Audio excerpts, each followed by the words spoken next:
This episode is brought to you by Google Chrome. You think you know a browser, but Gemini and Chrome? That's new.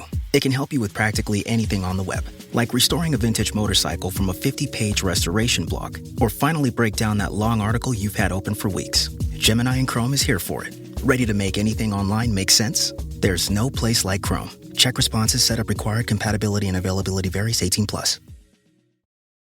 Close your eyes, exhale, feel your body relax, and let go of whatever you're carrying today. Well, I'm letting go of the worry that I wouldn't get my new contacts in time for this class. I got them delivered free from 1-800-CONTACTS. Oh my gosh, they're so fast. And breathe. Oh, sorry. I almost couldn't breathe when I saw the discount they gave me on my first order. Oh, sorry. Namaste. Visit 1-800-CONTACTS.com today to save on your first order. 1-800-CONTACTS. Live from New York, it's the show that's going camping. It's First Things First. I'm Danny Parkins alongside Coach Mangini and Willie Colon. Guys, training camps are underway. I know I'm supposed to talk to you about training camp, but are any of you guys actual campers? Like outdoors, pitching a tent? Never been camping. Never been camping? Never been camping. Yeah, you seem like an indoor plumbing kind of guy. I don't mind glamping. I would go glamping. That's a thing. Glamping? Yeah. Glamper. We camped outside one time with the boys, and the irrigation system came on. So that was. You camped where there was an irrigation system? Yeah, I didn't realize that was happening. So that's not camping. That gives you an idea of all where right. I'm at. Yeah, it sounds like a nap in the backyard. We're all the same then in that way. Believe it or not, I like my air conditioning. Oh. Yeah, not much for camps. Gotcha. But we'll talk training camp. And on today's show, believe it or not, LeBron James is officially a Sixer. But does he have to win a championship to become the GOAT? Yes, we're still doing that. Also, Captain Clutch, don't we know he's the Iceman? Caleb Williams is ready to win in the first three quarters. I'm going to convince the guys why he will take another step forward this season. And finally, Myles Garrett.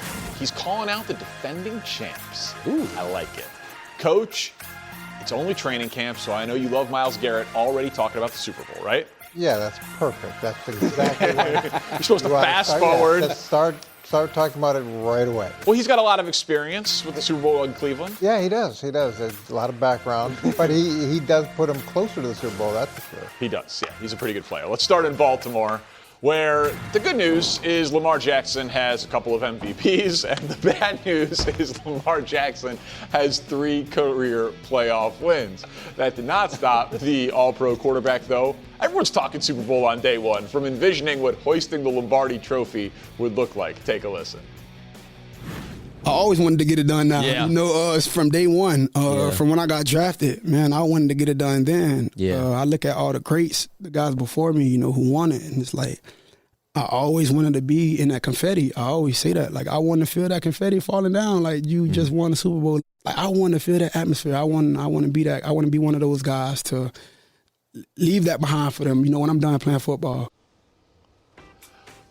All right, well, so that is more Super Bowl talk in July as Coach Mangini's chair collapsed, making him the shortest person on set. It was truly an incredible off-camera moment. That camping story. Yes, camping story. It had you collapsing, Coach. Well, we'll get to Coach in a second if you hear some This is amazing in the background. So, Willie, I'll start with you. Yes, sir. Do you consider Lamar Jackson's Super Bowl window wide open, cracked open? What are we looking at here? Well, I think it's interesting. Anytime you get a new head coach and a new offense coordinator, I think that extends the window. The issue right now with the Baltimore Ravens is that the core of this team is built around older guys, right? You talk about Mark Andrews and Derrick Henry, and now you have Henderson, and now you got Calais Campbell. These are old dogs who can still fight. So it's a window that's kind of like you see it closing, but it's still open because you do have Lamar Jackson. And on top of that, you know, you got to credit Eric DeCosta, man. It's been a quiet offseason, but it's been a busy one for him because he realized with everything that was deficient with this team last year, he went to free agency and started filling some potholes by adding more depth in the offensive line, adding some pieces on the receiving court, which allows Zay Flowers to go in the slot. Defensively, hopefully Matt Beakway's back. I mean, he's supposed to be cleared, and hopefully that he can move forward. But nevertheless, man, the window isn't wide open, but it's open. Yeah, I agree with you in the sense that you got the 2-time MVP. He really could have been a 3-time MVP. Sure. Easily. So that makes the window always open as long as he can play to that level. But I don't know how the new head coach is going to work. I don't know how the new offensive coordinator is going to work and whether or not that's going to actually extend his window or shorten his window. And when you hear the offensive coordinator talk about, and the players talk about the new system that's going in, yeah, it's great to have new ideas, but when you've got a guy who was potentially a 3-time MVP doing things really well at a high level, how much of that stuff do you want to change? If anything, you want to lean into what he does really well. What concerns me about Lamar is last year he was sacked at the highest rate he's been sacked his whole career. And then his yards per carry, himself was the second lowest. His yards per game rushing was the lowest of his career. Those two things are a concern as well. And the amount of hits that he takes between sacks and carrying the ball, that adds up. So the window for at what point he's going to fall off the cliff athletically, you just don't know. So I'm kind of in line with you. It's open. They could win the Super Bowl this year, and it would not shock me. And he still is on the right side of 30, and he's a multiple-time MVP. He's one of the most dangerous players in the league. He is excellent. But I do wonder, and I don't know of a great answer to this. I got a theory, but I don't have a great answer for it. He's gotten so much better as a passer. Like his second MVP season, he led in passer rating. He led in QBR. He led in yards per attempt. Like a lot of the things that we measure great passers by. But I do wonder how much of his effectiveness as a passer is because, and Coach, you've game planned defensively against great players, is because people are terrified of him running the ball. And that's still the first thing that you need to take away. And so like when the threat of him running goes away, does his effectiveness as a passer go with it? Because I had Troy put this together. This is just a visual representation of Lamar's rushing first downs by year. Last year, the fewest of his career by far, and he still played in 13 games. Now, he was playing through injury, of course, but Lamar, to me, is the greatest running quarterback in the history of the NFL. Maybe Mike Vick was more explosive, Josh Allen has more touchdowns, but Lamar has the most rushing yards of any quarterback ever. He has the most rushing first downs of any quarterback since he's entered the league.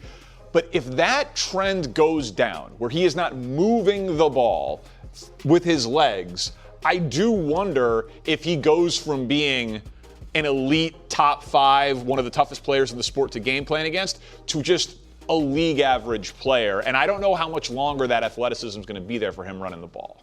Yeah, that's absolutely the concern. And when you play a guy like Lamar or any quarterback who's so dynamic running the ball, you've got to play him dramatically differently than you play guys that are pure pocket passers. You've got to have someone who can spy him. You've got to typically you've got 8 guys in the box, so you've got to bring someone down to account for him because he's a number that you can't account for. The quarterback as a runner is a number that you typically can't account for with just your normal set of defensive players. So when he's just got to, if he gets to the point where he's just got to stand in the pocket, has he developed enough as a passer to do that on a consistent basis? I don't think it's where it needs to be. Yeah, I received that chart differently. I think we watched the evolution of a guy who was told he couldn't throw the football coming out of college. So I think he honed in on that. I think I don't think his escapability, his ability to improv is ever going to go away. I think that's innately who he is. But I think when you show that chart, I think it's somebody that the game's, 1, slowed down for him. 2, schematically, things started to make sense for him, and he's matured. And on top of that, I think he's not relying on his legs. On top of that, you talk about him understand that he's important to this team. He can't be reckless and go out there and take some of the hits that he has been taking. So I think it's him slowing himself down and becoming more of a complete quarterback than somebody who's a gadget quarterback or running back that could play quarterback. Well, listen, he's clearly not that, but to Coach's point, he got sacked a lot last year. But that was because of the offensive line was really bad. It wasn't because of his – come on, Coach, you watched that tape. That left guard for Lele, the Giants just picked up was not good for business. That offensive line as a whole wasn't good for business. Lamar Jackson's played behind some bad offensive lines. Yeah, but not as bad as they were last year. But he's been so dynamic in the past that it didn't matter because he could always find an answer. And when you look at the volume that he's been hit, so he's been sacked 228 times and he's run the ball 1,081. So that's 1,300 times where he's potentially been hit. Tom Brady over his 23-year career, sacked 693 times, and ran the ball 565. And when I say ran the ball, it's probably a quarterback sneak. Right, yeah. So that's 1,258. So he's 50 times less than Lamar has already in an 8-year career, in a 23-year career. And those body blows add up over time, and you become less effective as a runner and scrambler. It just feels to me like if I was going to buy stock in a guy's 30s, and I was just comparing him to his peers, I would be more comfortable with, even though Joe Burrow has missed more games, like I would bet on Joe Burrow's skill set aging into his 30s, Josh Allen's skill set aging into his 30s, more than I would Lamar Jackson's, which makes me think that the Ravens' title window is shorter than those other guys. I don't know. I just feel like we always streak the strike zone for Lamar Jackson. I think he's a damn good quarterback who right now has to show an offense that around him is deficient. The offensive line has to be better. And that's why I credit, when you lose Linderbaum, they went out and got 3 centers. Hopefully one of them could pop up. You went out and got some more receiver help. They did that. Mark Andrews is getting older and has to be better and more dependable and got to have a situation. So as much as we want to dissect Lamar Jackson, I do think he's on par from where he needs to be. Last year, across the board, his numbers were down compared to other years. But overall, I still consider him an elite quarterback with a Super Bowl window that's wide open for him to attack if other pieces around him show up. I mean, you may have a deficient offensive line, but they got him a pretty great running back. They got him a running back the last 2 seasons who everybody had to account for. Again, bring that 8th man down the box, which should open up things outside. There have been things that they've put in place to try to help him be successful. I remember a few weeks ago, CBS had the quarterback supporting cast. They looked at play caller, offensive line, running back, and pass catchers, and that was just what they graded. And Lamar's supporting cast around him on offense was like 22nd in the NFL. And I said, that felt about right to me. Like, you lose Linderbaum, you lose Likely. It's not a great wide receiving core. Derrick Henry's 32 years old. They're counting on that first-round pick to be an immediate starter on the offensive line. But I thought the thing that would maybe help Lamar the most this year is I think there's a real path to them being a top 5 defense. Like, Minter overachieved with the talent that he had with the Chargers, and he's got excellent talent in Baltimore. Madubuke's health is a huge piece of it. But if Baltimore had a top 5, top 7 defense this year, that wouldn't surprise me at all. And then all of a sudden, Lamar Jackson maybe doesn't need to put up MVP numbers if he's being supported by a great defense. Well, that has to happen for them to have any success. I mean, this is a defense that gave up 23 points last season, right? So I'm looking at going into this season. The key for this defense moving forward is not being able to rush the passer. They got to stop the run, right? And it can't be relied on Madubuke alone. Rohan Swim he didn't hold up last year. So he has to be better. He's another piece they're leaning on. So I think, for them, if you give them a top 10 defense, they should be where they need to be, where they want to be, rather. But if Lamar's getting sacked 10% of the time and isn't as productive as he's been as a runner, I think they're going to have problems. All right. Well, Super Bowl talk in July, Will. You're not feeling it. Let's talk more Super Bowl. The Rams, they're the clear-cut favorites to win the franchise's 3rd title this season. But that division is absolutely loaded, including a team that won the Super Bowl last year in the Seattle Seahawks. Well, the newest Ram, Myles Garrett, he's excited for the opportunity, saying, quote, "I want the champs. They won it all, and I've got to see what that's about. They feel like they've got the pieces to run it back, and I feel like we've got the pieces to take over." These games were the best games in the NFL last year when the teams met. How close do you consider the gap to be between Seattle and LA? I think it's 1A, 1B, honestly. I do look at it from this situation. And I think the obvious concern comes down to the health of Matthew Stafford. And the reason I say that, because they have a situation at the left tackle position with Alaric Jackson. He may be missing some games of some off-the-field issues. So now you're talking about protection. And on top of that, when they ran the ball to the left side between Alaric Jackson and their left guard, they averaged 7 yards a pop on the ground. So you're talking about an offense right now that was averaging 30 points that can go anywhere in America and put up big-time numbers. If you don't have your solid left tackle and your run game's not performing at a high level, now you start trying to figure out where we start making hay. So overall, are the Rams on paper? They're them right now, but you still got to roll the ball out and you still got to play football. And I think the Seahawks, through this whole offseason, has said nobody's paid attention to us. By the way, we won the Lombardi last year, so there's a chip on their shoulder. So I think it's close, but we'll see what happens. But I don't think they're far off from being where the Rams want to be. And the campaign is go win one for Stafford. Yeah, so the combined 3 games, it was 3-point difference in scoring between the 2 teams in the 3 games, which is pretty amazing when you think about it. And the Rams, they go and add Myles Garrett, so you get the Defensive Player of the Year. That's pretty impressive. But I like the additions of Jalen Watson and Trent McDuffie. So you get 2 guys that are not only talented, but you know that they can play in multiple schemes. You know, coming out of the Kansas City system, that you can do a lot of things with those 2 guys. So now you've got an elite pass rusher that you can move around. You've got 2 guys that you're adding to the secondary that you're comfortable knowing that they're going to not only fit into the defense, but probably improve the defense, not just from a physical standpoint, but also from a scheme perspective in terms of how you can move them around. I'd say the most shocking thing was the Ty Simpson pick. You know, being this close and having a first-round draft pick to where you could have maybe added another piece to, you know, whether you feel like there's a gap or not, but add another piece that's going to play right now. That's the one that surprised me.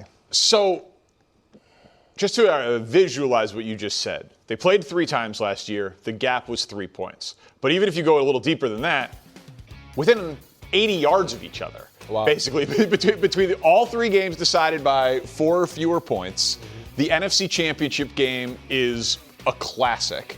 And I am in agreement with the odds makers. Like, the Rams deserve to be the favorites. They played Seattle really close. Seattle's defense shut down everybody last year except the Rams, who were able to score, 28 a game against them. And Seattle loses Kubiak. They lose Kenneth Walker. They lose Kobe Bryant, the safety. And the Rams, to your point, add a couple of pieces in their secondary and add, oh yeah, by the way, the best defensive player of a generation in Myles Garrett. Like, the Rams deserve to be favorites. But that's not a lot for a Super Bowl champ to lose. But you said something, DP. Seattle has proven they can win ugly, grimy, gritty, dirty. However you want to do it, that Seattle defense can hold up. We haven't seen that out of this Rams defense. So as Myles Garrett and Trent McDuffie and Jalen Watson and all these key pieces, obviously you have Kobe Turner and Brian Young, yada, yada, yada. They haven't proven yet they can win gritty if the offense isn't producing, because we have seen times out of the Seahawks where they're not at their best and that defense has shouldered the load and get them out of the building. So if you're Myles Garrett, you can say what you want. The Rams feel like they're battle tested. Right, they feel like we can have a back alley fight, or we can take it in front of Broadway. The Seahawks. Can win in any fashion. The Rams haven't proved that yet, so that's what Myles Garrett has to pay attention to too. And listen, Stafford has won one. I think these are 2 great teams. It's interesting to me. I wonder how many people, if anyone, in the national media will pick Seattle to win the Super Bowl. Like, they were not a fluky team. But is that on us, though? Why won't we give it to Sam Darnold? Like, why aren't giving Sam Darnold his flowers? I think that's fair. It's interesting to me. Like, they won 14 games in the regular season last year, so they were the number 1 overall seed. They blew out the Niners in the divisional round. They won a classic NFC Championship game where Sam Darnold went toe-to-toe with the MVP of the league, threw for 346 yards and 3 touchdowns. Then they had a blowout win in the Super Bowl. And losing a coordinator, a running back, and a safety is not that significant for a Super Bowl champion. I'm not saying they're not big losses, but like relative to what a lot of Super Bowl champions do lose, that's bringing back a tremendous amount of continuity from a team that was pretty dominant last year. I do think we are collectively overlooking Seattle because of how amazing the Rams offseason has been. I agree. You can say that, but remember, until Kansas City repeated, it had been 20-plus years since anybody had repeated. It's hard to do. So it's something that's extremely hard to do. They have to do it in a division with 2 other teams that could potentially vie for that spot. That makes it that much more challenging. And now you've got the whole learning curve of how to deal. We teach how to deal with failure all the time, but you got to learn how to deal with success too. And maybe they'll handle it really well. But that's a learning curve as well. Yeah, I think part of it is we, for some reason, haven't brought into Sam Darnold and what he's become. I mean, 2 back-to-back seasons of playing elite football, and we're still saying, that's on us. Well, you could pick Seattle. So get ready for predictions week. Moving on to Tampa, Baker Mayfield showed up to camp today without a new deal. Reports are that Baker and the Bucs have ended talks on an extension, and Baker will play the final year of his contract before becoming an unrestricted free agent. All right, Coach, he obviously could play on the franchise tag next year, so the Bucs are not in danger of losing Baker Mayfield. But how big of a deal is this that they were not able to reach an agreement before the season? I don't think it's that big of a deal. I think it could actually end up being a positive. What have we seen from Baker Mayfield, not just throughout his pro career, but throughout his college career? When he's got a chip on his shoulder, when he's a little bit angry about the situation around him, he tends to play really well. And so to have a highly motivated guy playing quarterback, that's not a terrible situation. And you can pay as you go here. You play out this year, you can franchise him next year. The average between the 2 years will probably be less than whatever you have to pay him, in terms of upfront money. And I think the other concern is as many risks as they take that work out well, there's a bunch of risks that don't work out well, and you got to try to figure out, are you willing to live with that? If we can just pull up his numbers since he's been in Tampa Bay, this is a concern if you're going to invest a ton of money in your quarterback when you've got 45 turnovers. And it's the most in the NFL. So there's been a lot of good things that he's done, but this is a concern if you're thinking long-term deals.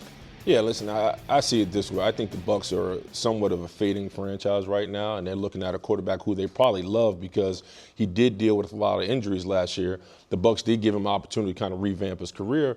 But on top of that, they were 8-9 last season, and they missed the playoffs when they started off really hot. We were talking about Baker in a whole different conversation last September, and then things kind of faded. If you look at the division, the Panthers are them, right? The Panthers are better. The Saints are better.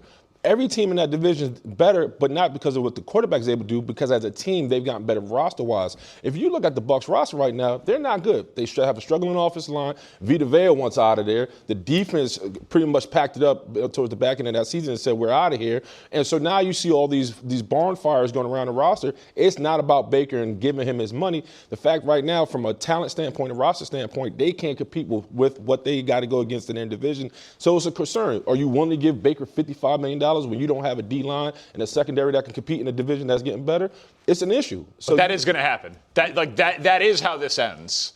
Like, if Jordan Love got it, if Jalen Hurts got it, if Brock Purdy got it, if Trevor Lawrence got it, like Baker Mayfield is well within his right to say, I'm as good as those guys. I have won at that level. I have produced statistically at that level. I've taken us to the playoffs. I helped the franchise in a post-Tom Brady world. Like Baker Mayfield, relative to his offensive production over the last 3 years, is underpaid. Now, no one's passing around the hat for him when he's going to make $33 million this year, and he can make 16th in the league. He can make $50 million next year on the tag. Like Baker's doing fine. He makes a ton of off-field endorsements, all of that. But Baker is underpaid. And he will get paid by Tampa. It's just a matter of time. And normally, we criticize teams for waiting to pay guys if it is inevitable. Like, I don't see Baker Mayfield leaving. Yeah, but if you got to put on your manager's hat for a second and you look down the road with a draft that's going to be littered with quarterbacks, and you look at a team that has a lot of holes to fill,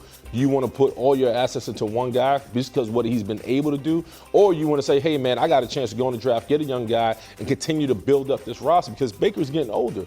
And I'm not trying to discredit what he's been able to do. Early 30s, right? I mean, right. 31. But at some point, this man was banged up for a reason. We talking about O-line play. That O-line couldn't protect him. So now you're talking about a quarterback possibly repeating the same thing he did last year, even though you love what he brings to the table. Nobody's questioning his leadership and his production. I'm just talking about for the Bucs right now, a division's gotten better, and this team is fading. And who on that list that you said he got paid, where the organization is super happy about doing that deal?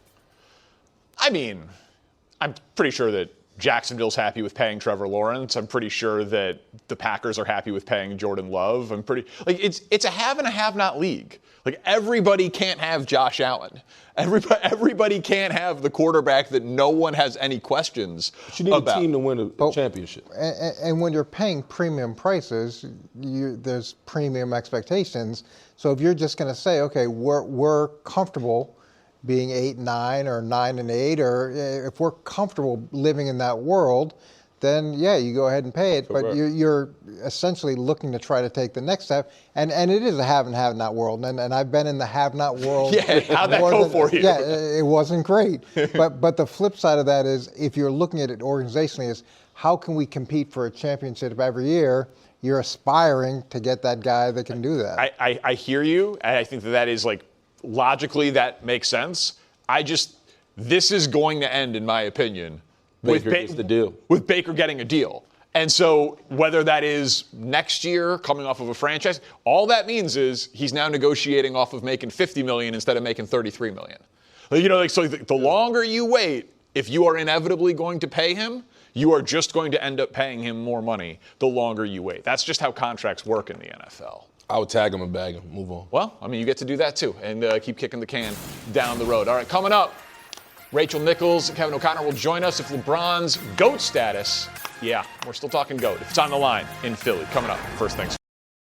Back here on First Things First, talking all things LeBron, who has officially signed a 2-year deal to end his career in Philadelphia.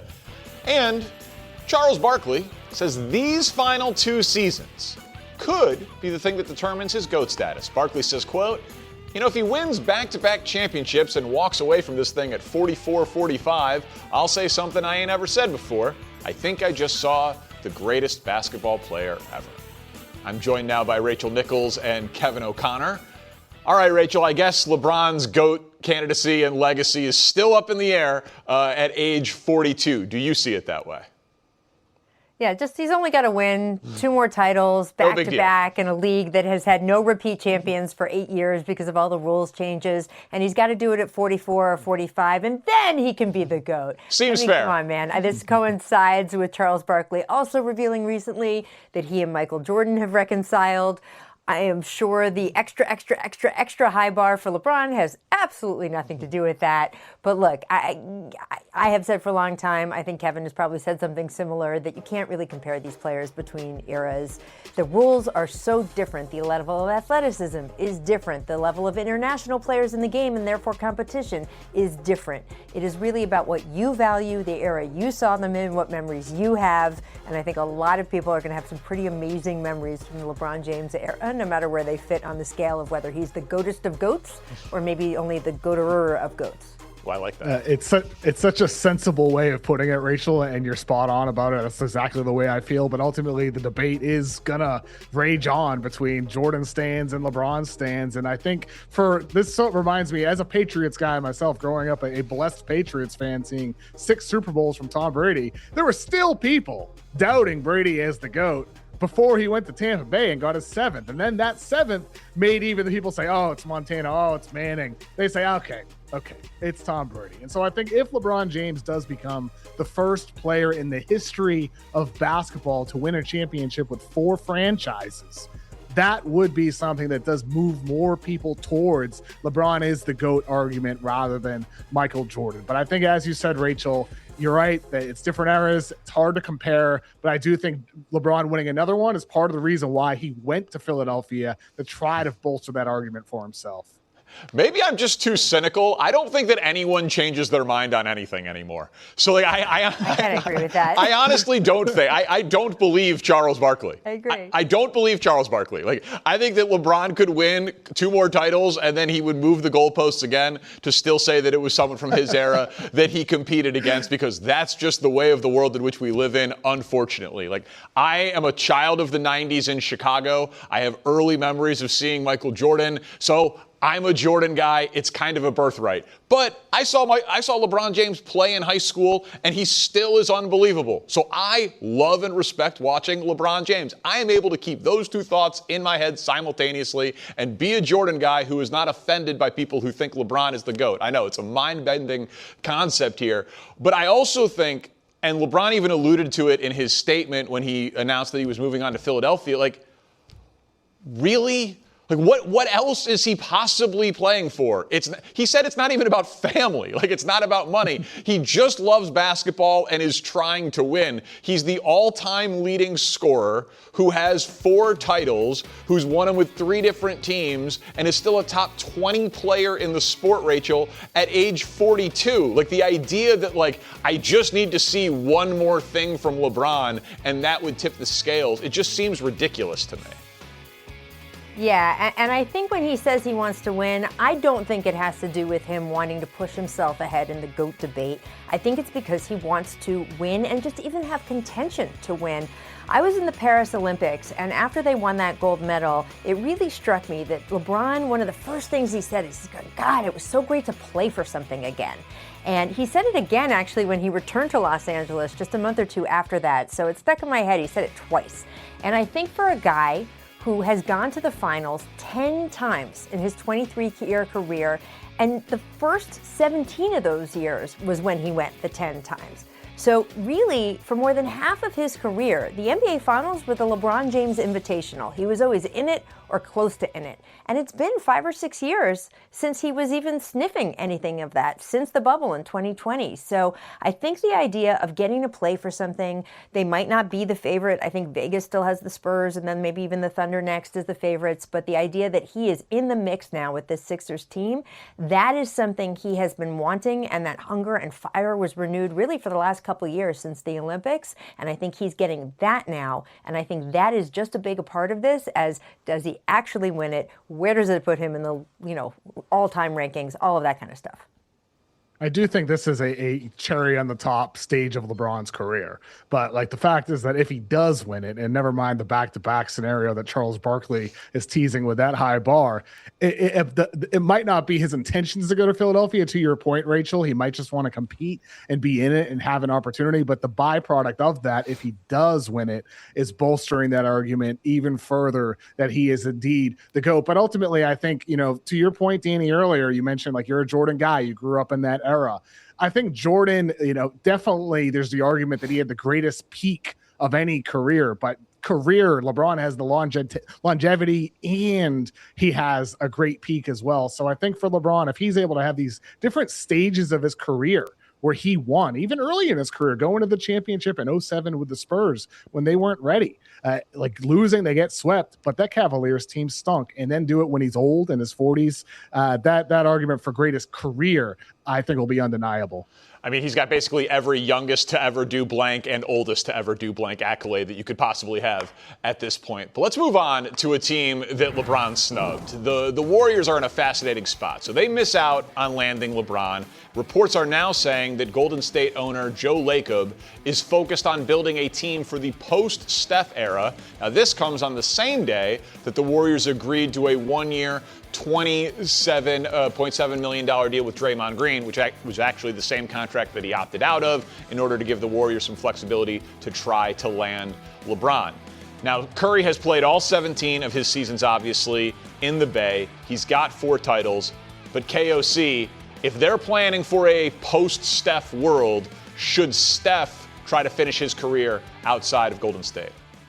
Look, if they're going to play this middle ground here, like with the 2 timelines thing going back 5 years, even before the 2022 title that they were fortunate to get, it's ridiculous. It truly is ridiculous when Stephen Curry is still one of the 5 to 10 best players in basketball. Draymond Green proved last year that when he flips the switch in games against Wemby, opening night against Jokic, in the play-in against Kawhi Leonard, he can still be an all-world defender. And the fact that this franchise isn't putting the right pieces around those guys, and hasn't for multiple years in a row now. They tried for Lauri Markkanen, they were too cheap. They made a call about Jaylen Brown, they were too cheap. They weren't able to go get Giannis despite planning him for 3 years. What are we waiting for here if you're the Warriors? Clearly just the post-Steph era. And so I think for Stephen Curry, unless he just wants to be a lifer, which I would respect, truly, I would respect it. If he wants to be a lifer, cool. But the fact is, if there's any hope of competing for a championship, I think the guys who built the Warriors, guys like Jerry West, Bob Myers,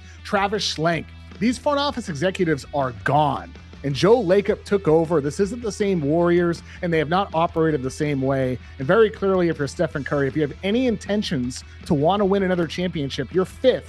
I don't know if it can happen in Golden State with all their actions they've taken in recent years.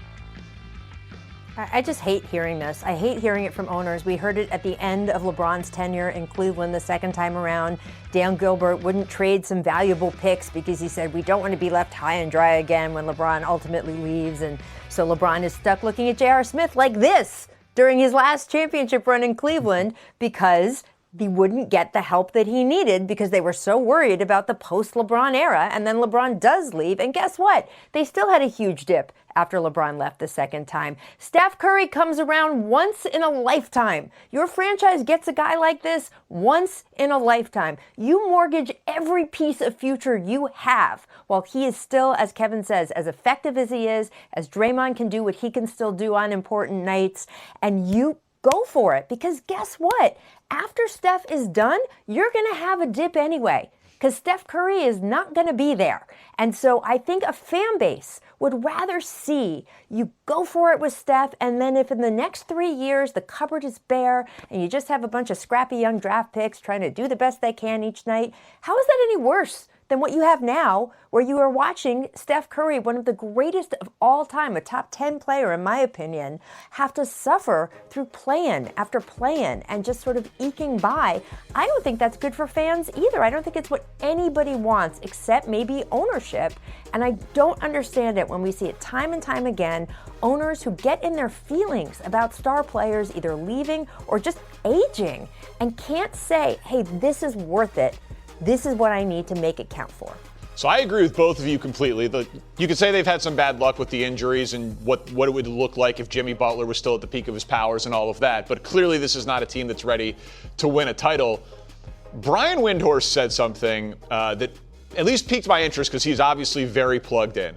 And I want to be clear, I do not think that the onus should be on Steph Curry to do this. I have a long track record of takes that are pro-player instead of pro-management. Mm-hmm. But LeBron just did something that we had never seen before. A top 20 guy, one of the greatest of all times. He's playing for $2 million. Windhorst floated the idea that instead of Steph Curry signing a 2-year, $136 million extension that he's eligible for next month, that he just doesn't.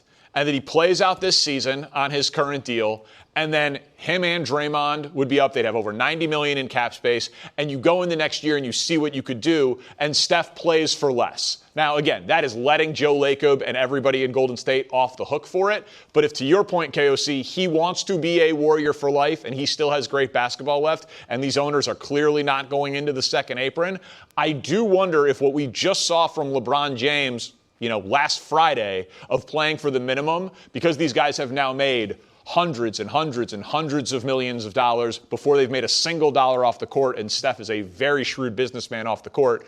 I do wonder if for his age 39, 40, 41 season, if he is willing to personally sacrifice basketball earnings, KOC, in order to try to win one more time in Golden State.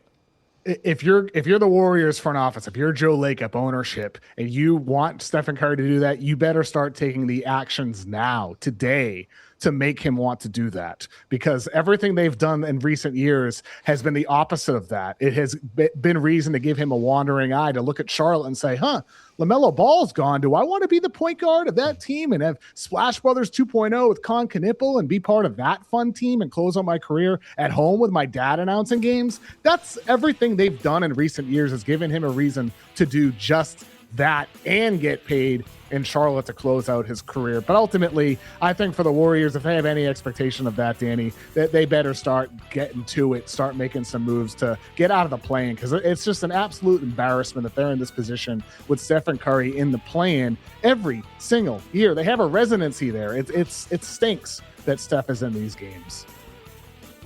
To be able to take a kind of huge discount, you have to trust what you're taking the discount for.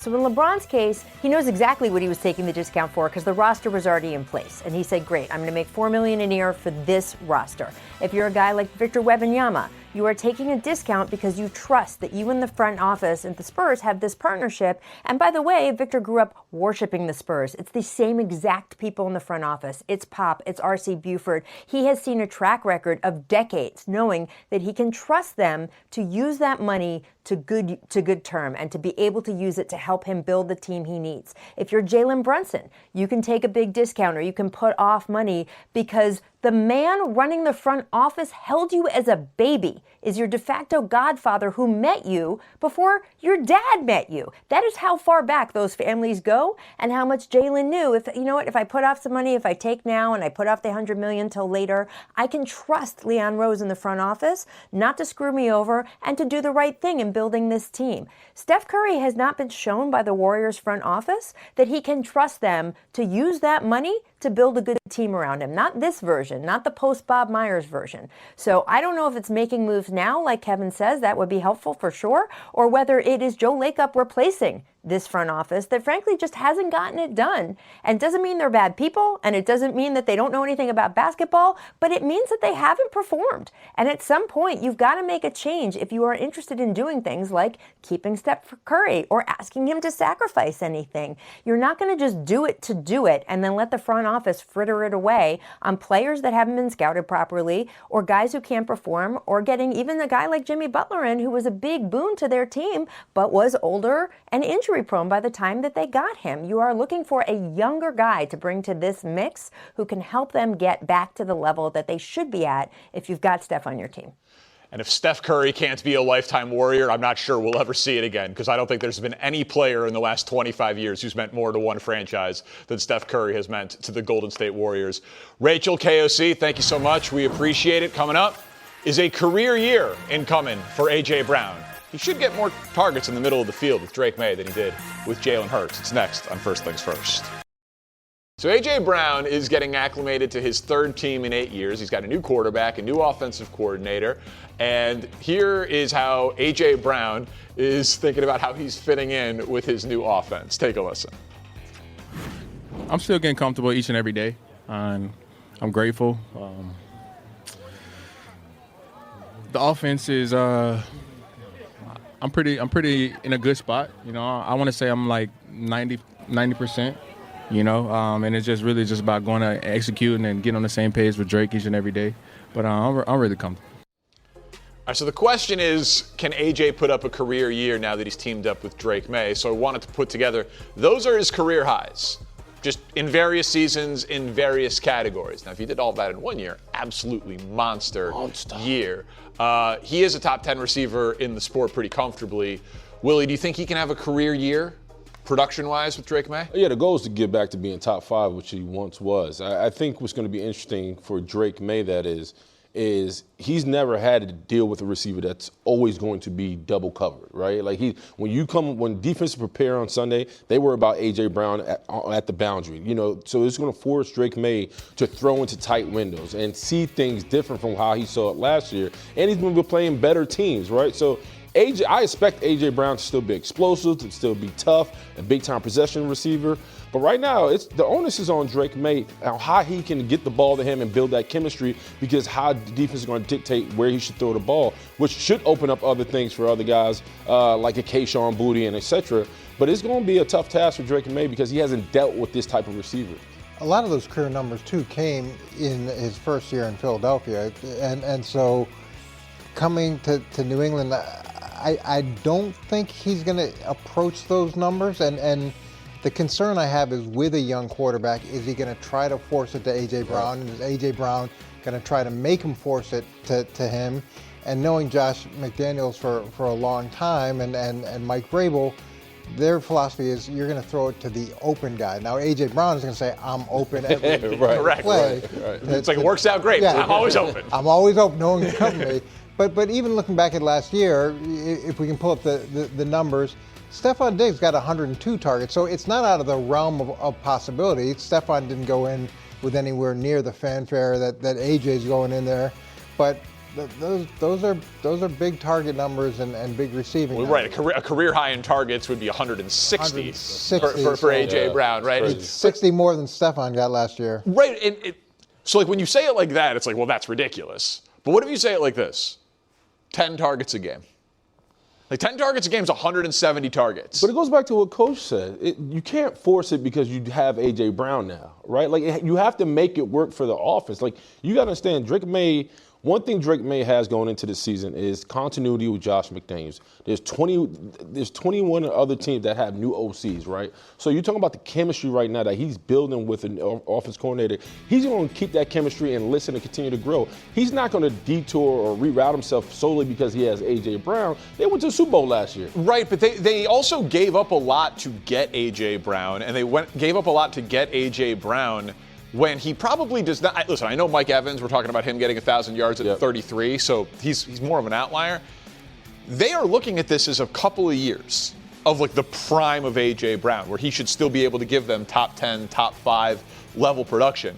And Jalen Hurts did struggle with throwing to some parts of the field. The middle of the field, intermediate routes where A.J. Brown is excellent. And everything about Drake May profiles out to be he should be excellent at that, because of just how smart he is, how quickly he gets through progressions, how strong his arm is throwing to all 3 levels.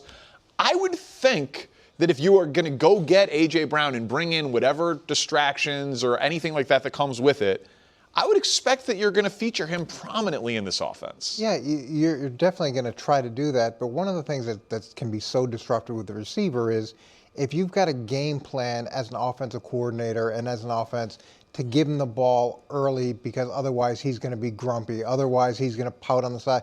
You know, any of those things that can create chemistry issues, that can create distractions.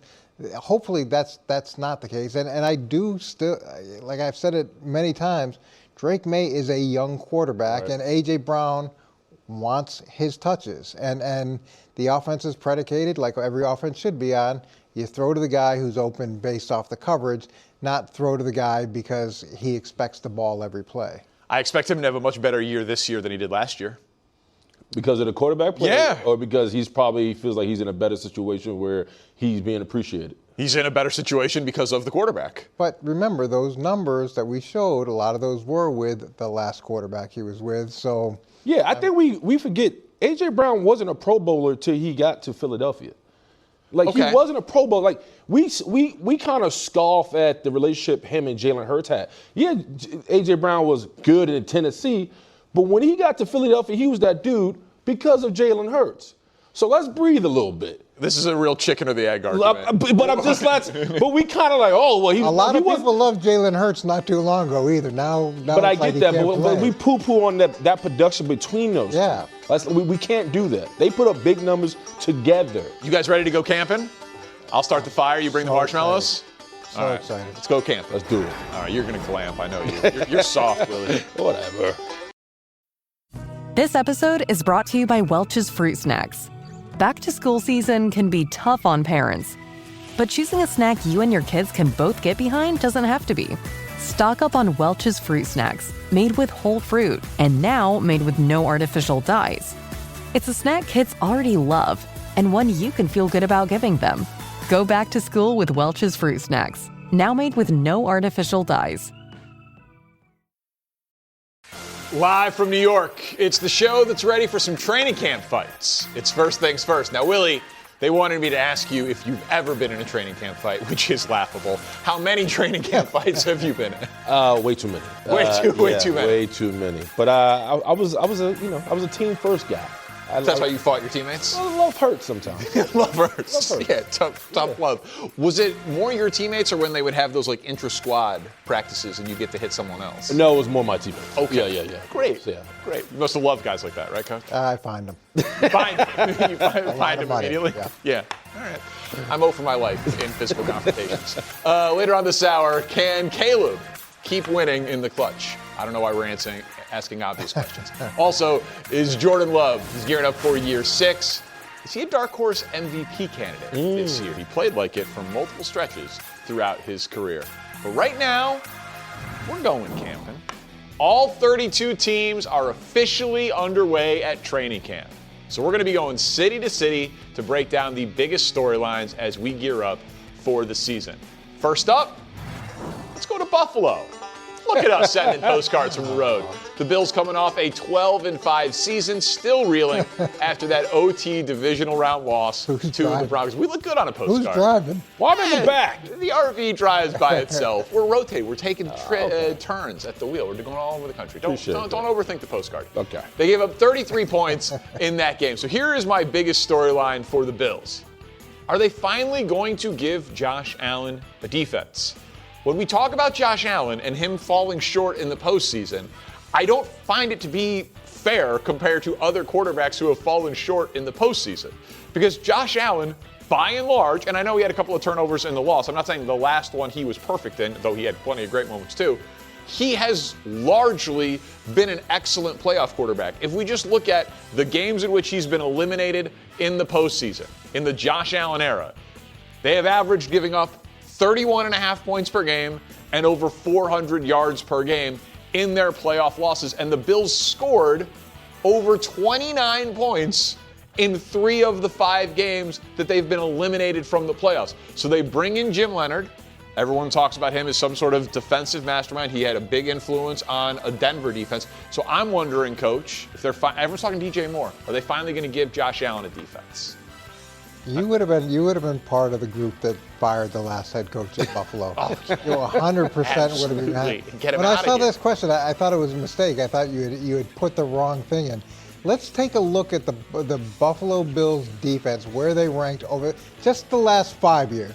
Just the last 5 years. So 12th, 11th, 4th, 2nd, 1st.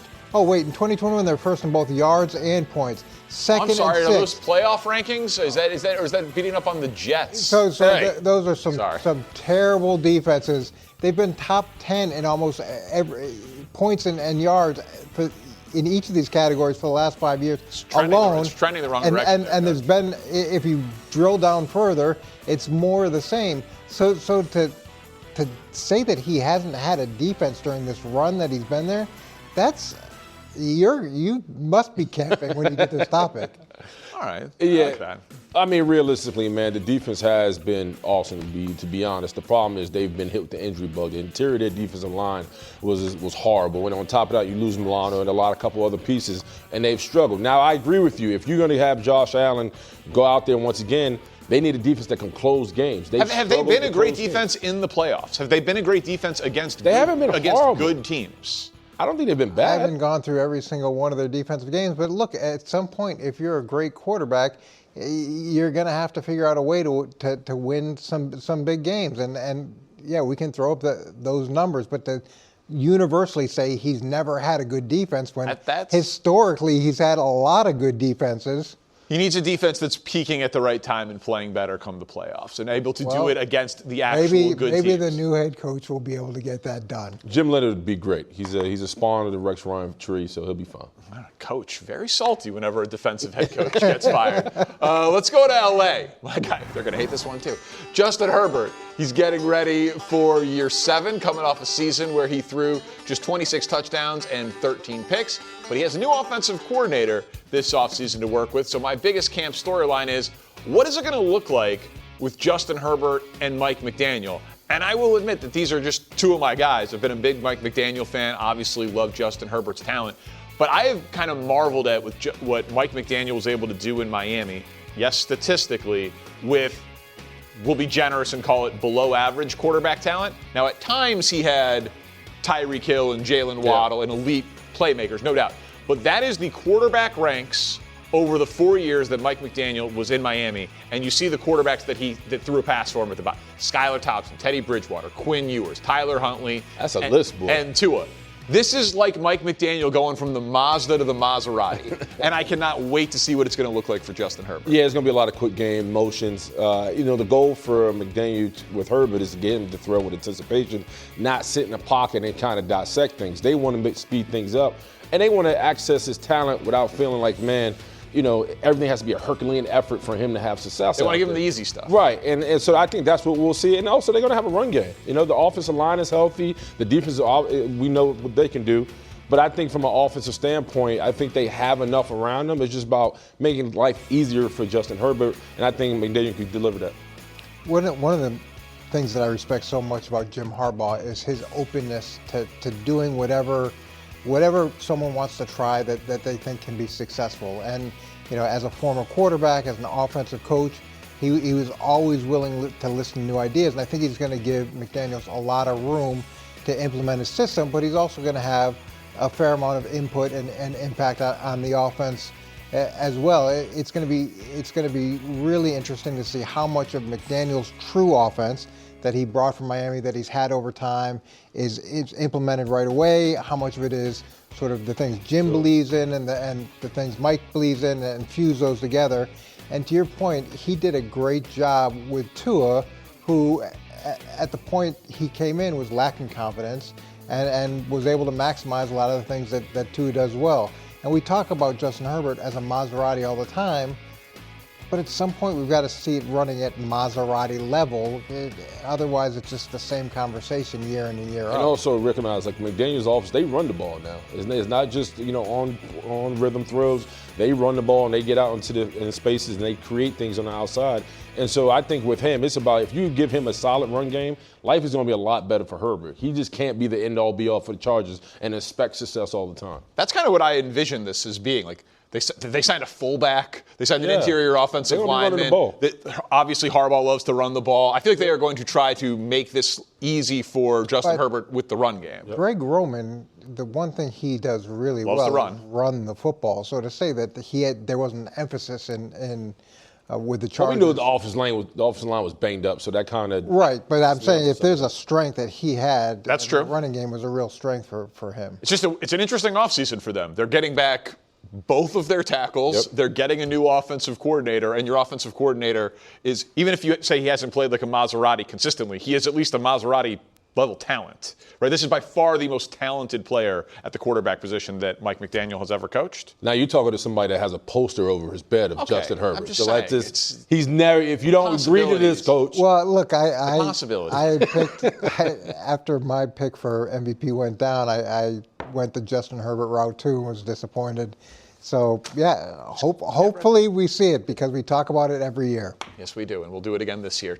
All right, now it's time to jump in our RV and head to Cincinnati, where Joe Burrow spent half of last season on the sideline with his turf toe. He's ready to go this season, where he's going to have to put up big numbers to carry a Bengals defense that gave up nearly 29 points per game last year, third worst in the league. So my biggest camp storyline, frankly, is the offense good enough by itself to make the Bengals a legitimate Super Bowl contender? And that is not to say that they are not going to try to be the 20th ranked defense in the NFL, but it seems pretty clear, and this is follow the money in the NFL, right? When they paid Chase, they paid Burrow, they paid T. Higgins, they've retained their coaching staff on the offensive side of the ball. Like, they are invested on the offensive side. And so if you look at what it looks like when they're healthy, and the when they're healthy is a huge caveat, I understand that, Coach, but that offense is spectacular if those three guys can all be on the field together. Can they just score enough points to win this thing? I don't think they can score enough to win the Super Bowl, to not be able to play some level of complementary football.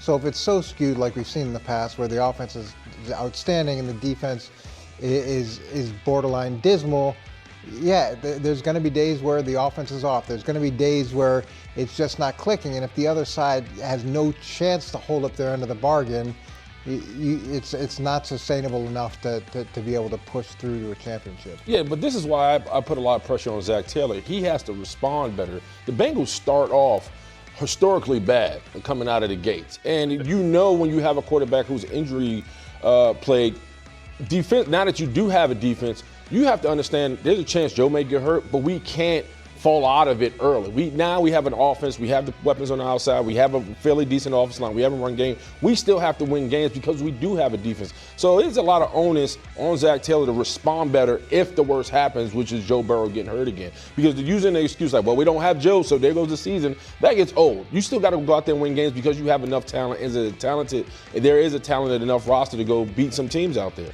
to keep you in the hunt. You are really optimistic. If they don't have Joe, I don't think they have any chance. Yeah, I don't but how long can we read the same story, Coach? Like, you have to have something to combat I agree, that. But that's the problem when you got a injury-prone quarterback. Is unfortunately you got to That's how it is every year because the backups are right. It was the Tom Moore quote that I can't say on TV. Like, why doesn't the backup quarterback play? He's like, because we don't practice blank. Right. Well, my pushback is we watched Mac Jones go out there and win games for the 49ers when Purdy went down. So at some point, it's an organizational thing or whatever. You got to win games. Mac Jones came out there and put up a show and kept the Niners in the hunt until Purdy was ready, and they went to the playoffs. The Bengals have to do something. It can't be, if Joe's out, then we're out. Yeah, I think the advantage that Mac Jones had is that team was a little bit more complimentary than Cincinnati is right now, and I don't know how much they really improved defensively. Hopefully it's better than last year. Big upgrade. I just don't. I'm not. Yeah, so you think like, how good can they be? Like when you say a big upgrade on the defensive side, because I look at it as like they would sign on the dotted line right now for we are the 21st best defense in the NFL. Like I don't think that there's a path really for them to be a great defensive team. Like if they are going to win, they're not the Broncos. But or we the see Texans. this all the time. Like if they're going to win, Dallas is the same thing. Like now Dallas had a few higher profile investments on defense, but like if Dallas is going to be great, they're going to have to be great because of their offense. If the Bears are going to be great, they're going to have to be great because of their offense. If the Bengals are going to be great, it's going to be because of their offense. But I feel like the Dallas made more of a concerted effort than Cincinnati did to really address we're getting Christian Parker and adding some collectively. Pieces, and that's the other thing. The Bengals have this. They don't pay coaches to not work there. That's another. And so they just keep bringing so many people back, and then so it's a continuity thing. I think they've added some veteran pieces that can really make hay and hold up. And you get a guy like Dexter Lawrence who can literally, you talk about A.J. Brown tilting, defenses rolling to him. I mean, you have to game plan for Dexter Lawrence. You don't just put your best guy against him. You have to operate in which way this guy can be a game wrecker. So, yeah, it's a big upgrade. All right, so let's head to Willie's favorite spot. Here we go. I think you're driving the bus here. Okay. At least in the Steelers. This is bad. I was 74 with the Steelers. We can't be lazy with the production. Oh, wow. Jeez. Yeah. You already got me in the back of the van. Well, I don't know how we recover there. 42-year-old Aaron Rodgers is coming back for potentially his final season. And he loves hanging out with old friends. So my biggest camp storyline here is how is Aaron Rodgers and Mike McCarthy going to gel? Everyone is saying, and I ran this by you, Coach, a couple of weeks ago, so I'm going to throw it to Willie first. Everyone is saying that it's like, it makes perfect sense. They know each other. And obviously they do. And obviously they had a lot of success with each other. But that skips over how it ended. Like the last time that Mike McCarthy and Aaron Rodgers were together, it was bad.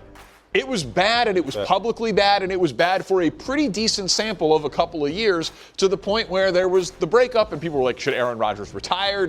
We were literally talking about Aaron Rodgers retiring in 2018. It's 2026. It's been a couple of head coaches, a couple of MVPs, a couple of teams, a couple of podcast appearances. Like, the column on the left is dominance with Mike McCarthy. Sure. The column in the middle is, not so great with Mike McCarthy. The column on the right, is with Matt LaFleur, where he won the MVPs. So I guess my question is, it's certainly possible that Mike McCarthy has gotten better and learned new things, and he was, had success with Dak Prescott.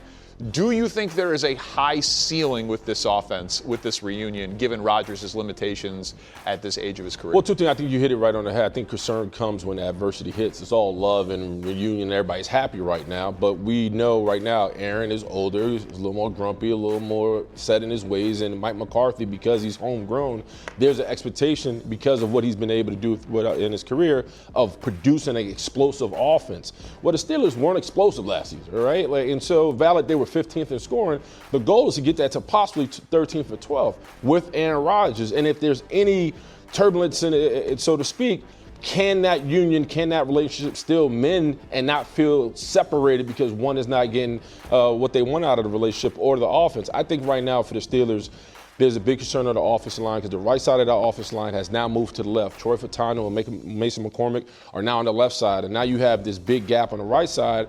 Could that be Dylan Cook? They have a competition on the right guard. Zach Frazier's playing center.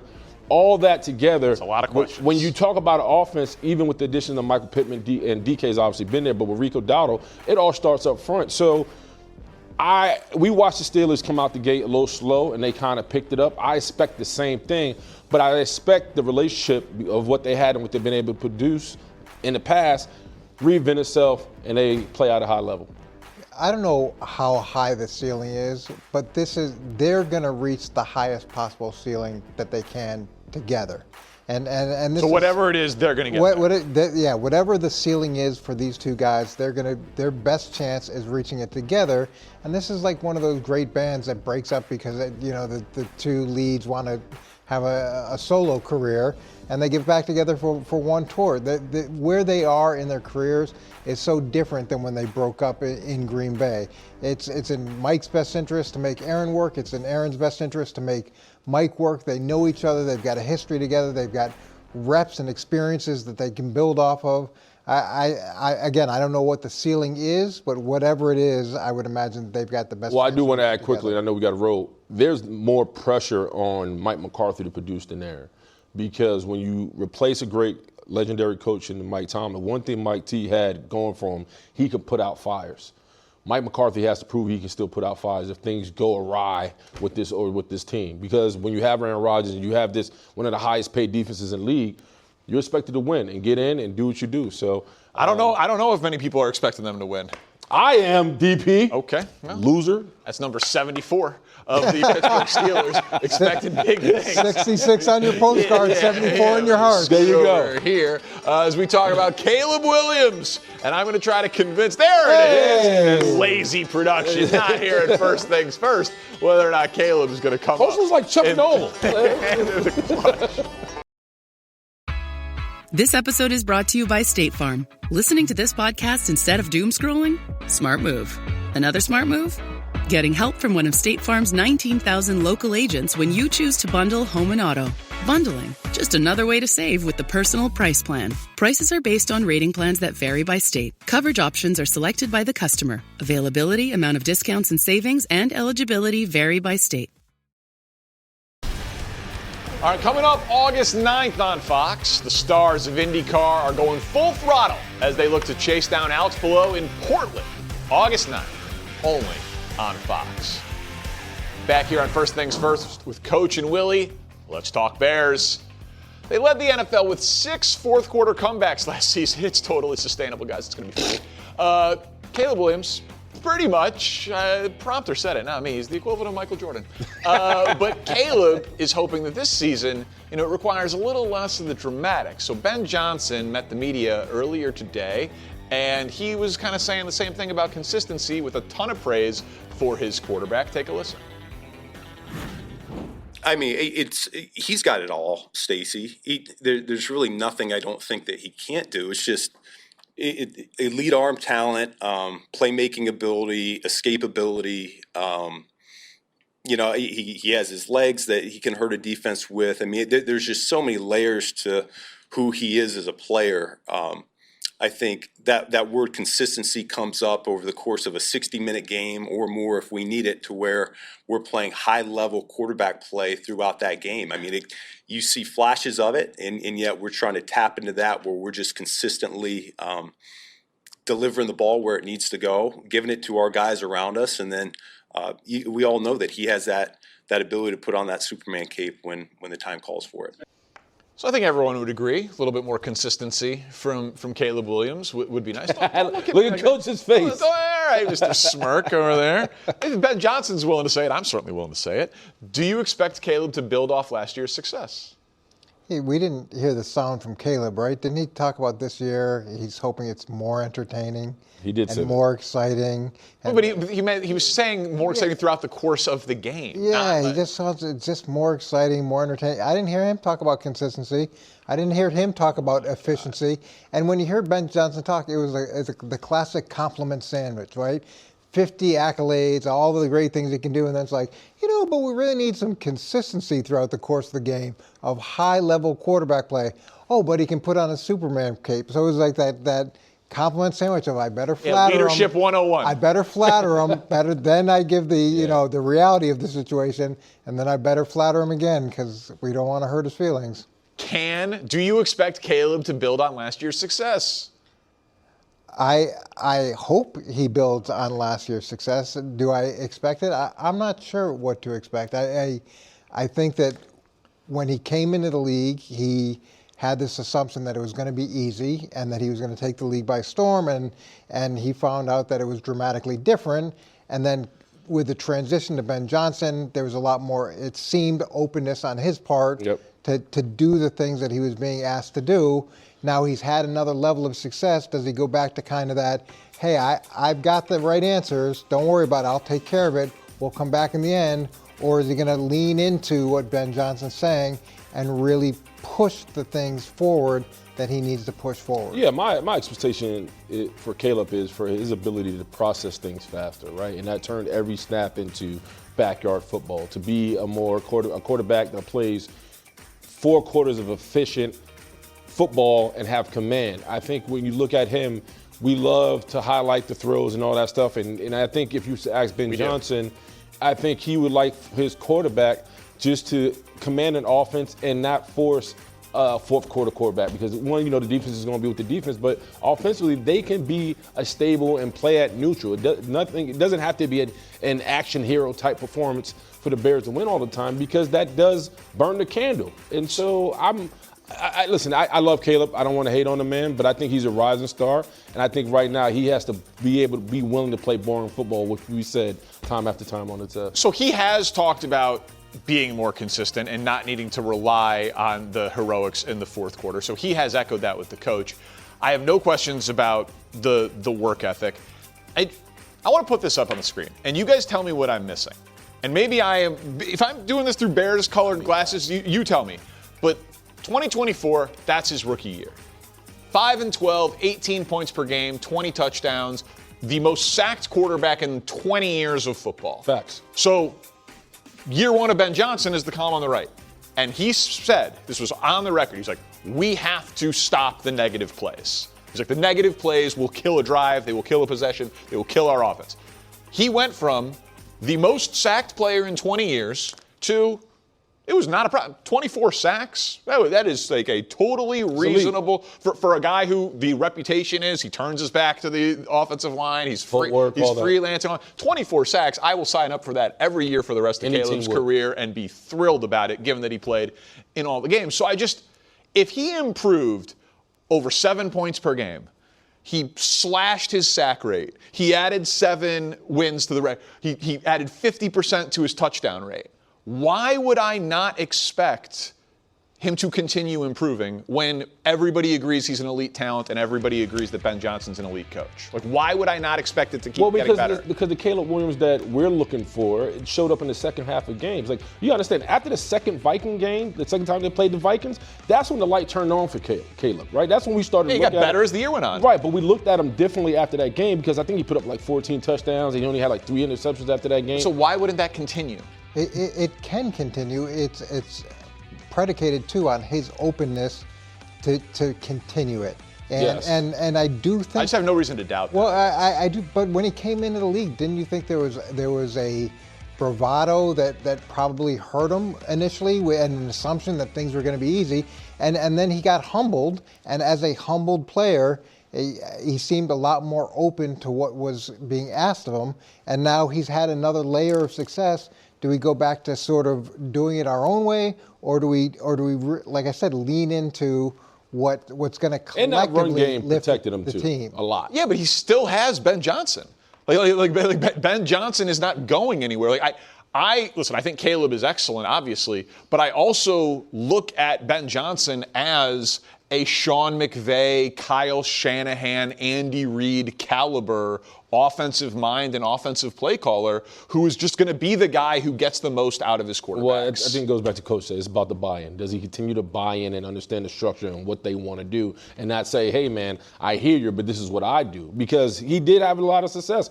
They have, 7 primetime games? The Bears will be the most watched, next to the Rams, most watched team on television next season.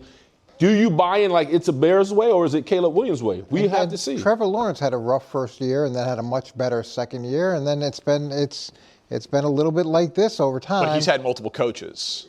Okay, but what I'm saying is he's had multiple coaches too because of the way he's played. Typically, great quarterbacks don't have multiple coaches. Right. I think we're doing this show 9 years from now, and we're talking about the first 10 years of the Caleb Williams, Ben Johnson era together. Like I don't think that Caleb Williams is going to be some guy that gets coaches fired in Chicago. Let's stick in the NFC North, though. Jordan Love and company have the second best odds to win the division behind the Detroit Lions, which must be a misprint because the Bears did it last year. And the Packers quarterback thinks that they got the pieces to make a deep run. Here's Jordan Love. I'm excited. I love the guys we got. I love the team we got. I think everybody's in a good place. And so now it's time to get back to training camp and keep building on the things we left off on OTAs and get ready to attack the season. Nick Wright loves that bucket hat. Willie, Jordan Love, about 10th best MVP odds. They were 9-3-1 last year when Micah Parsons was playing, and he has had multiple stretches in his career where he looks like he can be an MVP player. Do you think he'll be in the MVP conversation this year? I think it depends on the health of Tucker Kraft, because the relationship they developed in the first year was amazing. For that young man and the way him and Jordan had their rapport, it was great. And the offensive line, obviously, the health of them. But I think Jordan Love has consistently showed up. Now, the question is, has he gotten rid of the boneheaded mistakes in crucial situations? I feel like he has. But I think when you look at this team as a whole, man, defensively, they fell out. When Michael was gone, so was the rest of the team. They were 15-3 up until week 15. Then Michael got hurt, and then the whole team they bottomed out. So without if the defense backs him and they stay healthy, yes, because I think he has that type of talent. He will continue to play well. Yeah, what's so interesting about watching his career, remember it was 3 years ago where he got hot late and they won 6 out of their final 8, and then they beat Dallas in Dallas. He had that 9-game stretch where he had like 20 touchdowns and 1 pick, and I was like, I hate him. Red hot. They beat Dallas. Dallas hadn't been beaten at home in forever. Yep. Huge upset. And then they go toe-to-toe in the next round, and he gets the new contract. And the next year, there's still this pattern of when he's hot, he's red hot. So good. So he's either like an A+, or he's somewhere in the 80s, or he's a B. Right. There aren't a lot of those games that are in between.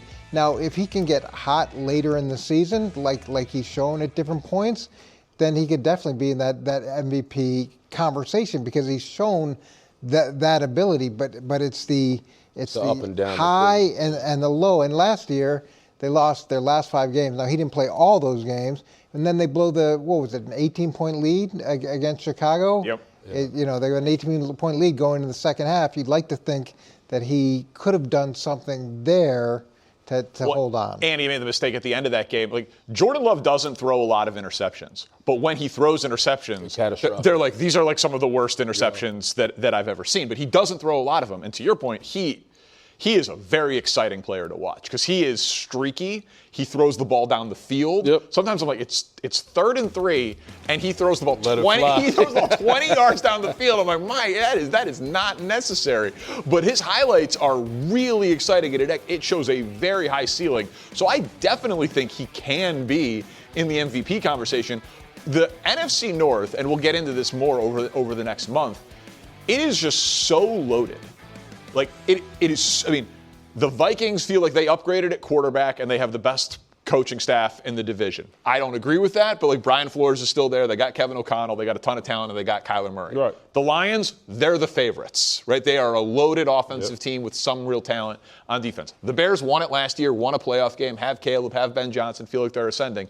And then there's the Packers that feel like they have got the best roster when Mike is healthy, but he's going to miss the first 4 to 6 games. Like, the margin between 1st and 4th in this division is going to be so razor thin that it might, for the Packers, just come down to, is it a good streak for Jordan Love or a bad streak? But if they win the division, he absolutely can win the MVP. Yeah, and if he can just bring some of those Bs up to A- or B+, those numbers that he had, which are a lot of really good numbers, a lot of really good performances, he makes the argument stronger and stronger. Yeah, I also think the one caveat to that, losing Romeo Doubs may hurt him because he was a monster in the red zone for the Packers. So, they're going to have to find production in other ways. But I think when it comes down to him, you put him toe-to-toe with all the other quarterbacks in the division, like, he's arguably there all the time as far as stats, with the numbers. He's right. He's always has a place at the table. So, like you said, I think Coach said it. I think it's just a matter of him being consistent and not having some up and downs that can hurt him. Hey, listen, the Micah thing is telling, right? He's going to miss the first part of the season, but they are doing that out of an abundance of caution because they want him to be 100% because they absolutely believe that they're a Super Bowl contender when healthy. And when Micah played last year, they were a dominant football team. But that's why the onus is on Jonathan Gannon to hold the ship down until he gets back. And they have enough, I think, so to do so. He's in such a unique spot, too, with Brett Favre and Aaron Rodgers having to follow that car. I mean, in terms of well, that's why it's infuriating as a Bears fan. It's like, this is the guy you get after those. Like, he's really good. He's really good. With really high expectations. I get so many headaches every month. It could be chronic migraine, 15 or more headache days a month, each lasting 4 hours or more. Botox, onabotulinum toxin A, prevents headaches in adults with chronic migraine. It's not for those who have 14 or fewer headache days a month. Prescription Botox is injected by your doctor. Effects of Botox may spread hours to weeks after injection, causing serious symptoms. Alert your doctor right away, as difficulty swallowing, speaking, breathing, eye problems, or muscle weakness can be signs of a life-threatening condition. Patients with these conditions before injection are at highest risk. Side effects may include allergic reactions, neck and injection site pain, fatigue, and headache. Allergic reactions can include rash, welts, asthma symptoms, and dizziness. Don't receive Botox if there's a skin infection. Tell your doctor your medical history, muscle or nerve conditions, including ALS, Lou Gehrig's disease, myasthenia gravis, or Lambert-Eaton syndrome, and medications, including botulinum toxins, as these may increase the risk of serious side effects. Why wait? Ask your doctor. Visit BotoxChronicMigraine.com or call 1-800-44-BOTOX to learn more. Back here on First Things First, talking Shedeur Sanders, because yesterday Willie Colon said the people of Cleveland want Shedeur. Shedeur time. Coach Mancini was like, I live in Cleveland. They don't. Shedeur went 3-4 his rookie year, with a whopping 7 touchdowns against 10 picks. He's now in a quarterback battle with Deshaun Watson. But luckily, Shedeur, this might shock you, he does not lack any confidence. Take a listen. This way, this route that I'm going, I have no choice but to be great. Yeah. Because I understand it. That's why I have the confidence to even do to even come up here and do it, because it's like I understand, what has to be done. I understand what my purpose is, and everything aligns. To me, I had to prove to myself I don't need anything to make myself feel as powerful as I am, like within myself. Coach, you've spent a lot of time in Cleveland. This is going to be a much-discussed quarterback battle, and I'm not sure there's a great answer, honestly, but would it be a mistake for Shedeur to not start Week 1? I don't think it's necessarily a mistake, and look, Shedeur's numbers last year, I don't know what number we're looking at that Shedeur had that says, hey, this guy should be the day one starter with no competition. He had 56% completion. He had a 68.1 quarterback rating. He was sacked almost 10% of the time. He threw more picks than he threw touchdowns. So you go on down the list and it's like, okay, what's the compelling statistic that says, yeah, definitely day one starter? And as bad as Deshaun's been in terms of expectations versus reality, he's never had a season where he's thrown more picks than touchdowns. He's never had a quarterback rating under 79. So, yeah, has it been great? Has it been anywhere near what they want? No, it's been an absolute disaster. But that doesn't mean you just say, we're not going to let these two guys compete and let the best man win. And now you've got a new head coach that's not invested in either guy. So hopefully he looks at this as objectively as you possibly can and makes an unemotional decision that ideally gives you the best chance to win, that may not be good enough at the end of the day with either guy. Yeah, well, I think we could also understand last year for Shedeur was a rocky one. He didn't start right away. He pretty much was thrown in there and had to figure it out, and he had a rookie season. His numbers are what they are. But I think turning to a guy who hasn't played in a long time, coming off 2 Achilles surgeries, and asking him to be competent enough to run an offense that still has deficiencies, I feel like it sets them back. I think if you allow Shedeur, to your point, take the emotions out of it. If he's not good, don't play him. Deshaun's the guy. But I think you also understand, like, if the way they are building this roster, which is with young, talented guys, and they continue to build high-quality pieces around Shedeur, then you have to understand that's going to help elevate his game as well, and he gets more cracks at the apple. he will become a more competent and more deliberate quarterback. Now that takes time. Hopefully Todd Monken can get on the same page where he's a little more efficient and complete. But it's going to take time, and Cleveland does have time, believe it or not, because they let go of Myles Garrett, right? They continue to draft young, so this thing is developing. This thing is a project. So allow Shedeur to lead the project. So I think quarterback battle is fine. My guess is both guys play, but I'd write it in permanent marker that the Browns are drafting a quarterback next year. Deshaun Watson is the worst return on investment in NFL history and arguably in sports history. They gave him a fully guaranteed $230 million contract, gave up all those first-round picks, and he has played 19 games since he's been in Cleveland, and he has 19 touchdowns. Yeah. Right? He's been awful, but to your point, he's never quite been as bad as Shedeur Sanders was last year. Which was his rookie year, by the way. No, I get it. There is. And if Shedeur was a first-round pick and that was his rookie year, I would be more willing to be like, okay, it's his rookie year. But you are not committed to him in any meaningful way with draft capital that you spent, with money that you owe him. You spent a fifth-round pick on him. Sure. Fifth-round picks get moved on from all the time. Like that might have been, like if Deshaun Watson wins this job and Deshaun Watson plays serviceable football, that might be Shedeur's only shot.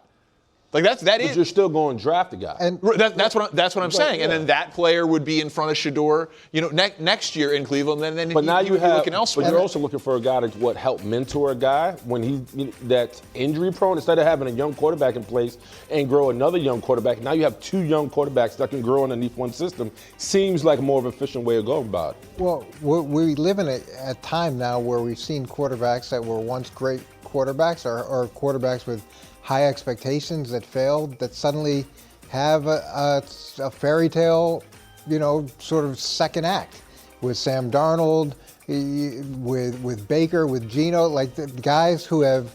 You're saying for Deshaun? Well, I'm just saying, this isn't out of the realm of the possibility where a guy who was once a very talented player comes back and shows the talent again, because we've seen it with quarterbacks now, actually multiple quarterbacks now.